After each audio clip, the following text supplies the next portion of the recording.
Tema 7. La tradición. La revelación y la salvación están destinadas a todos los hombres de todos los tiempos y lugares. Para que ese designio divino pudiera realizarse, los apóstoles transmitieron lo que ellos habían recibido de Cristo y del Espíritu Santo. La tradición es la transmisión oral y viva de la verdad revelada que tiene su inicio de los apóstoles. 1. La tradición en la cultura. El ser humano es un ser de tradición. Recibe tradiciones y las transmite. Origina unas tradiciones y elimina otras. La tradición es un elemento constitutivo de la cultura humana. El hecho de la tradición se fundamenta en la necesidad de organizar experiencias, conocimientos y modos de hacer que permanezcan y se acumulen para otros. Todas las comunidades humanas crean tradiciones, y éstas, a su vez, condicionan y determinan la mentalidad y el comportamiento de las comunidades que las crean. 1.1. Definición y características. La tradición es la capacidad de los grupos humanos de transmitir la cultura creada por el conjunto de individuos que los componen, de multiplicarla, enriquecerla y conservarla. Ligada al lenguaje. Las tradiciones transmiten costumbres, habilidades y técnicas, ritos, normas, relatos y doctrinas. Se hallan muy ligadas al lenguaje, que es el medio más importante de transmisión. El mismo lenguaje es ya un aspecto de la tradición. Crea funciones y oficios públicos. Para transmitir las tradiciones, las sociedades suelen crear funciones u oficios públicos, como los de sacerdotes, jueces, maestros, e instituciones como el culto, el derecho, la escuela, el teatro, etc. Permite el desarrollo. La tradición fomenta y hace posible el desarrollo de la personalidad individual. El individuo no parte de cero. Se apoya en las experiencias de la sociedad, que convierte en sus propias experiencias. Al mismo tiempo debe adoptar ante la tradición una actitud libre e inteligente, normalmente respetuosa y en algunos casos crítica. Da sentido de identidad. La tradición es memoria y capacidad de conservar el pasado, y proporciona a los hombres que viven en ella y de ella un sentido de identidad. El individuo se nutre de la tradición común y a través de esta puede conectar con su propia historia. 1.2. Rechazo y rehabilitación de la tradición. En la Reforma Protestante. La cultura y el pensamiento occidentales han sometido la idea de tradición a una severa crítica, a partir del siglo XVI. Las causas de este fenómeno son tanto religiosas como filosóficas. La Reforma Protestante tiende a rechazar la tradición por motivos de pureza evangélica, nada debe interponerse entre la Biblia y el cristiano, y cualquier presupuesto doctrinal, tradicional o magisterial, ha de tenerse por ilegítimo. En la filosofía racionalista. Este impulso contrario a la tradición se verá pronto reforzado en el clima intelectual europeo por la filosofía racionalista del siglo XVII. Una premisa central de estas corrientes filosóficas es que la verdad ha de apoyarse exclusivamente en la coherencia del pensamiento mismo, sin necesidad de más fundamento, extrasubjetivo. En la Ilustración. La Ilustración del siglo XVIII insiste en la afirmación cartesiana de que un uso metódico y disciplinado de la razón basta para proteger al hombre de cualquier error. La autoridad y la tradición impiden el uso de la propia razón. La razón es la única que posee el privilegio de alcanzar la verdad, mientras que la tradición supone una imposición y unos límites que el hombre ilustrado no debe tolerar. Siglo XX. Se asiste a una recuperación filosófica significativa de la idea de tradición. Tiene como precedente cultural más importante la nueva comprensión del tema por parte de los pensadores románticos del siglo XIX y comienzos del XX, J. G. Herder, F. Sileigal, Novalis, etc. La crítica de estos autores a la Ilustración comporta una rehabilitación importante de la tradición. La tradición es reconocida, en efecto, como precedente histórico insustituible y como condición de comprensión. La razón no puede actuar en el vacío. 2. La tradición cristiana. La tradición cristiana presenta algunos aspectos propios y esencialmente distintos respecto al fenómeno cultural humano. Esta tradición se fundamenta en Dios, que se ha revelado en Israel y en Jesucristo de una vez por todas, para la salvación de los hombres. 2.1. Definición de tradición cristiana. Podríamos definir la tradición como el conjunto de contenidos doctrinales y espirituales que proceden directamente de Jesús y de los apóstoles, se reflejan en la Escritura, y se conservan y desarrollan históricamente en el seno de la Iglesia. La tradición cristiana arranca de Jesús, que anuncia la ley y los profetas de Israel como normativos, a la vez que los interpreta y se distancia de ellos cuando es necesario, apelándose a la voluntad de Dios y a su propia palabra.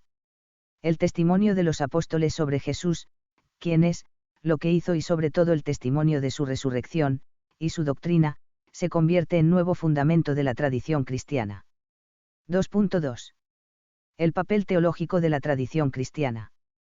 Primeros siglos.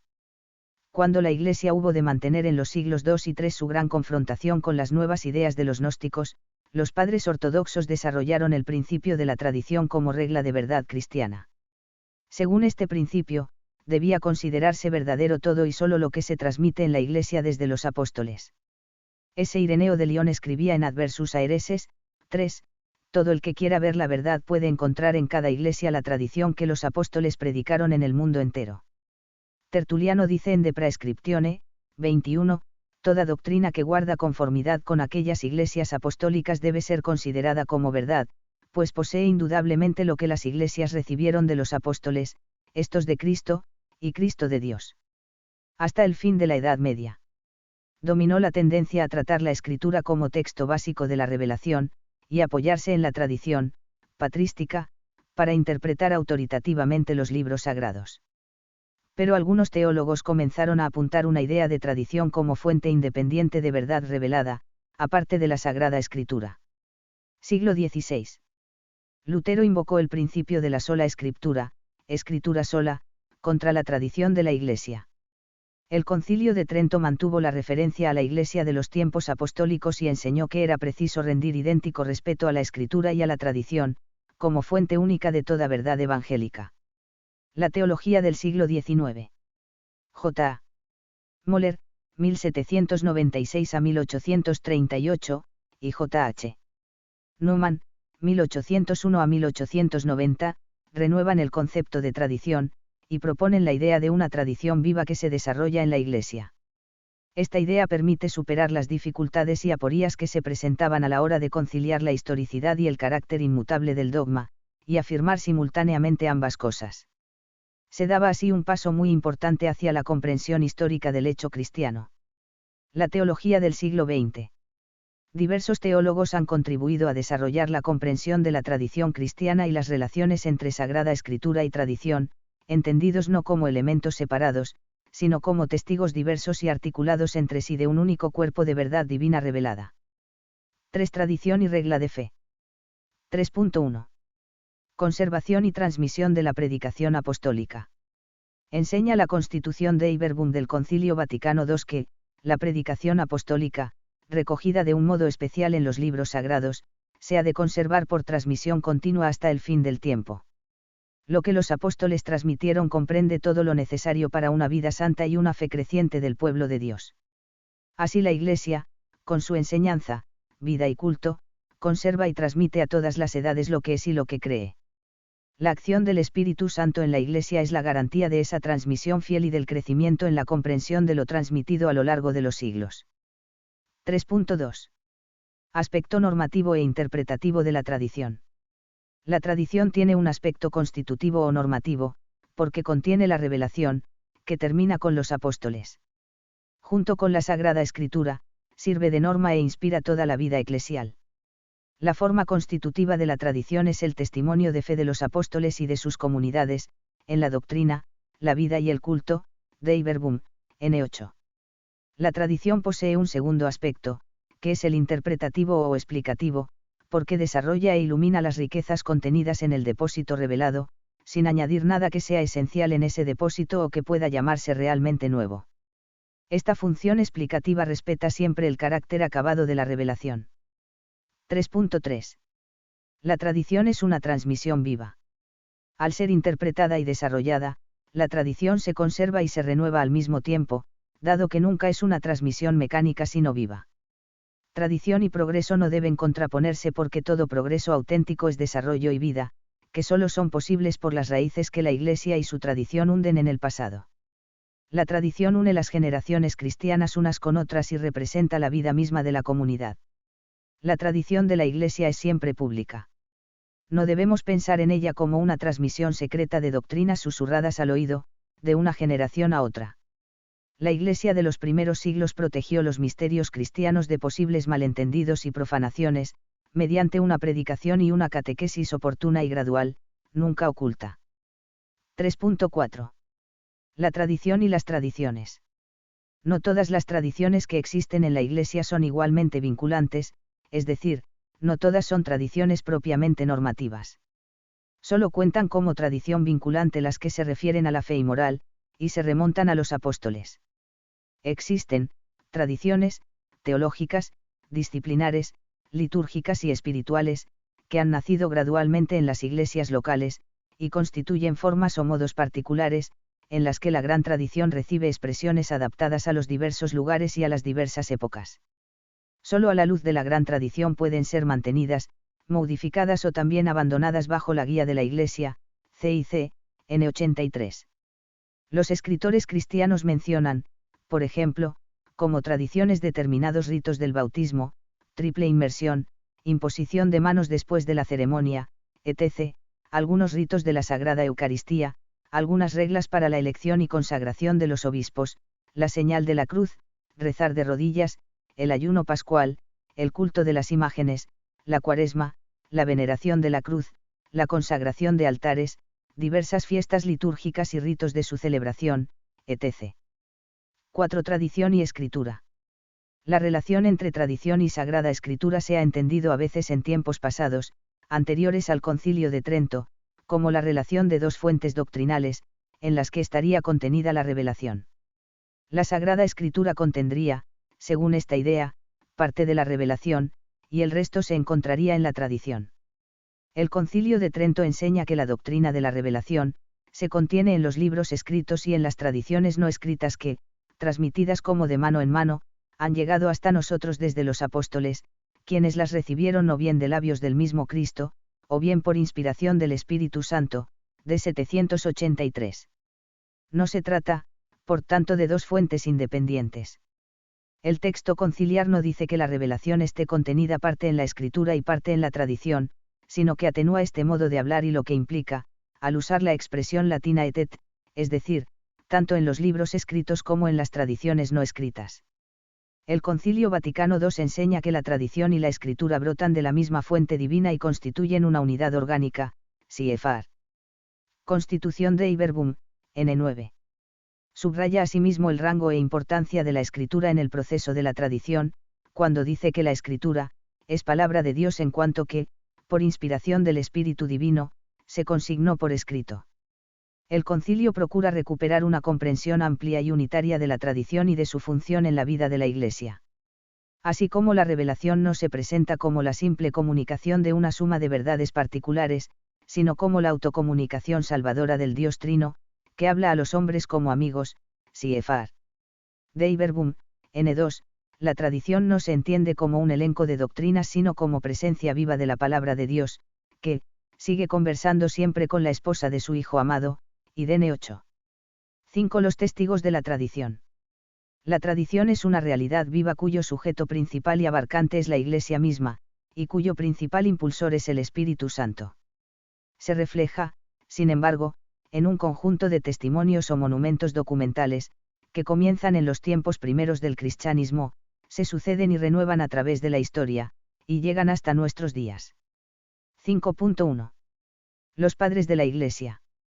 Definición: se denominan padres de la Iglesia a los escritores cristianos antiguos caracterizados por su santidad de vida, por su profundo conocimiento de la Sagrada Escritura y de la doctrina de fe, y por la responsabilidad con que ejercieron las tareas pastorales que tuvieron encomendadas en la Iglesia. Estos escritores abarcan diversos periodos y grupos.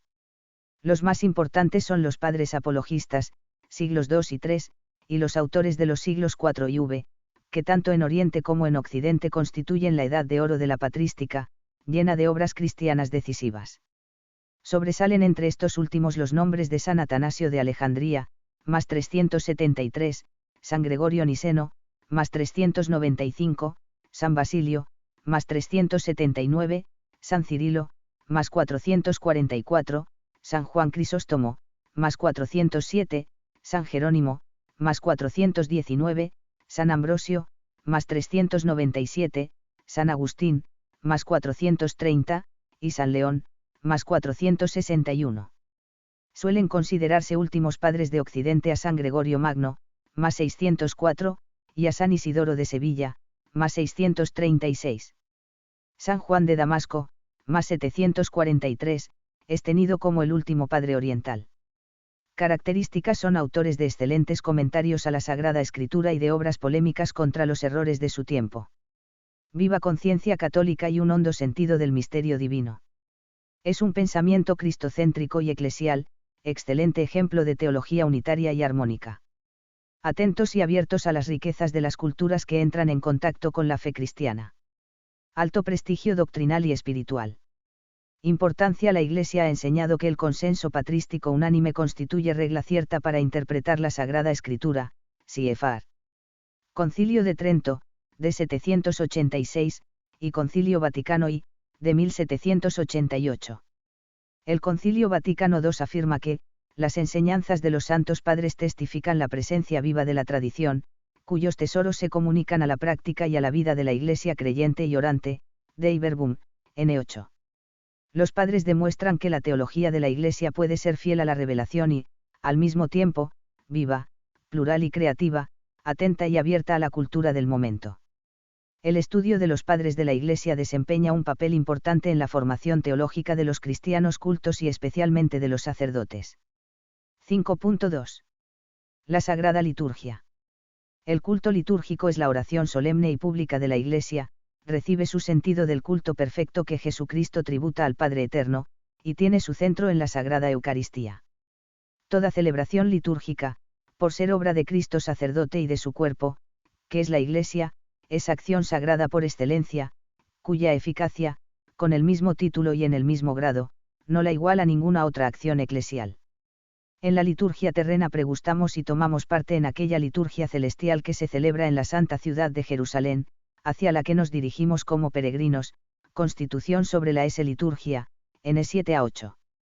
En acción de puro desinterés, la liturgia no atiende a otra cosa que a la glorificación de Dios mediante la adoración, la alabanza y la acción de gracias. La liturgia es portadora de valores dogmáticos y nos facilita un medio excelente para descubrir lo que pertenece a la fe revelada. Quien asiste, por ejemplo, a una ceremonia de bautismo solemne puede conocer, a través de los ritos y oraciones que presencia y oye, cuál es la fe de la Iglesia sobre el hombre como criatura e hijo de Dios, el pecado y sus consecuencias, los planes divinos salvadores, la gracia de Jesucristo y su eficacia santificadora, el sentido de la pertenencia a la Iglesia, etc. En este hecho encuentra su significación el principio lex orandi, lex credendi, es decir, la oración de la Iglesia es norma de fe. La oración litúrgica es el dogma vivido. Al usar estas expresiones debe ponerse el acento sobre la primacía de la realidad dogmática que vive la liturgia, pues no quieren decir que la liturgia hace el dogma, sino lo contrario, el dogma hace o configura la liturgia. Las oraciones litúrgicas no están formuladas, como es lógico, con tanta precisión como las definiciones dogmáticas, y los razonamientos teológicos apoyados en la liturgia deben usarse con prudencia y sentido crítico. La liturgia posee un gran valor educativo. Es como una catequesis permanente que traduce sin cesar para todos el sentido católico de las cosas. 5.3. El sentido cristiano de la fe, sensus fidelium. El pueblo cristiano, que vive su fe, posee la capacidad de expresarla de manera sencilla pero correcta, y constituye por lo tanto un testimonio importante de las creencias de la Iglesia. Suele decirse que el conjunto de los fieles bautizados forma un pueblo profético, que goza de la llamada infalibilidad incredendo. El Concilio Vaticano II formula esta doctrina con las siguientes palabras: el pueblo santo de Dios participa también del don profético de Cristo, difundiendo un testimonio vivo con la vida de fe y de caridad. La universalidad de los fieles, que tiene la unción del santo, no puede equivocarse en su creencia, y ejerce esta propiedad mediante el sentido sobrenatural de la fe, cuando, desde el obispo hasta los últimos fieles seglares, San Agustín, de Praed. Sanct. 14, 27, pl 44, 980, manifiesta un asentimiento universal en cosas de fe y costumbres, Lumen Gentium, N12. Los fundamentos del sensus fidelium o sensus fidei se encuentran en el hecho de que la fe es un bien común, concedido por Dios a todo el pueblo que forma la Iglesia. Esta es la heredera legítima de las promesas divinas. Es el nuevo Israel, un pueblo profético que entiende la doctrina y discierne los caminos de Dios, para proclamarlos al mundo entero. Vosotros sois linaje escogido, sacerdocio real, nación santa, pueblo adquirido, para anunciar las maravillas de aquel que os llamó de las tinieblas a su admirable luz. 1 P. 2, 9. El sensus fidelium se halla profusamente documentado en la historia de la Iglesia. El Evangelio fue llevado inicialmente por simples fieles a regiones enteras, como Georgia, Abisinia, etc. Los laicos se mantuvieron ortodoxos durante la crisis arriana de los siglos IV y V, a pesar de la defección de muchos obispos. Los guaraníes conservaron su fe, sin sacerdocio, durante más de 80 años, igualmente lo hicieron los cristianos japoneses desde el comienzo del siglo XVII hasta 1864, cuando llegaron de nuevo algunos misioneros a Nagasaki, bajo la dominación turca en Hungría. Siglo XVII, la Revolución Francesa, y los regímenes comunistas del este de Europa, la fe católica fue mantenida y transmitida sobre todo por la actividad de los laicos. Un reflejo importante del sensus fidei está constituido por la llamada religiosidad popular que, aunque se halla sujeta a posibles abusos de lo sacro, supone un cristianismo vivo reflejado en devociones sencillas, como procesiones, cofradías, peregrinaciones, romerías, visitas a templos y santuarios, etc. 5.4. El consenso teológico. Los teólogos han tenido siempre gran importancia doctrinal en la Iglesia, como uno de los lugares o voces de la tradición. Melchor Cano, que resume la teología anterior en este punto, dirá en 1562 que, si los teólogos de la Iglesia formulan unánimemente, una conclusión firme y estable, e invitan, a los fieles a abrazarla como verdad cierta de la teología, hemos de aceptarla como verdad de fe católica, de Lous 6, 12, Cap B, ed. Matriti, 1776, 182. Uno de los temas más interesantes que plantean hoy la doctrina y la praxis del consenso de los teólogos es la articulación y mutua colaboración entre la actividad teológica y el magisterio de la Iglesia. Iniciativa muy importante ha sido la creación en 1969 de la Comisión Teológica Internacional. La actual Comisión Teológica Internacional se define como un órgano oficial, no privado, de estudio científico, no administrativo, que debe trabajar en absoluta fidelidad a la Iglesia. No forma parte de la Congregación de la Fe, aunque su presidente es el cardenal prefecto de dicha congregación. La comisión estudia cuestiones doctrinales importantes, bien porque le son solicitadas por los órganos de la Santa Sede, bien por propia iniciativa. La comisión transmite directamente al Santo Padre los resultados de sus estudios, que son luego enviados a la Congregación de la Fe. La opinión mayoritaria de los teólogos no posee un carácter absoluto, y podría haber ocasiones excepcionales en que ese consenso no expresara con todo acierto la verdad revelada o la interpretase incorrectamente. Un reflejo de esta posibilidad se produjo en relación con el tema de los aspectos procreador y unitivo de los actos conyugales. Un grupo de teólogos, designados por Pablo VI, emitió por mayoría un dictamen, cuya tesis central fue corregida y desestimada por el Papa en la encíclica Humanae Vitae, en 1968.